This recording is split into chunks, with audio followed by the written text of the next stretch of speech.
that moved the heart of Haman. There was a good story. In verse 8, the scripture says, Esther replied, my petition and my request is this: if the king regards me with favor, and if it pleases the king to grant my petition and fulfill my request, let the king and Haman come tomorrow to the banquet. I will prepare for them. Then I will answer the king's question. And verse 9, Haman went out that day, happy and in high spirits. But when he saw Mordecai at the king's gate, and observed that he neither rose nor showed fear in his presence, he was filled with rage against Mordecai. Nevertheless, Haman restrained himself and went home.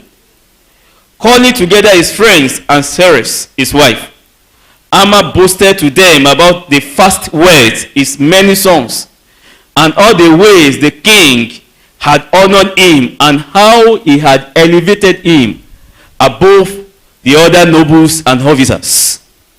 And that is not all. Haman added, I am the only person who Esther invited to accompany the king to the banquet she gave. And she has invited me along with the king tomorrow. But all this gives me no satisfaction as long as I see that Jew Mordecai sitting at the king's gate. Whoa!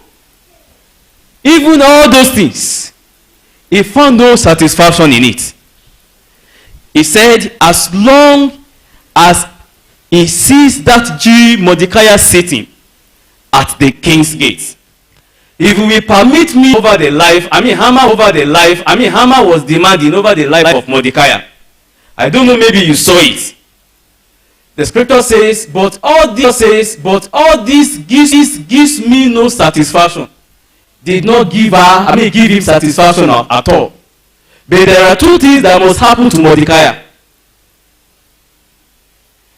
There were two things that must happen to Mordecai.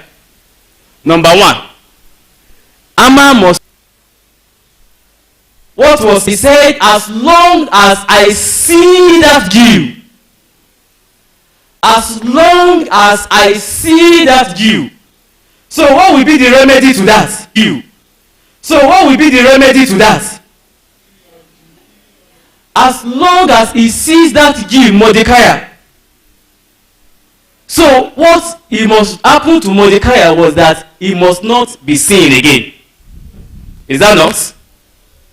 So the only thing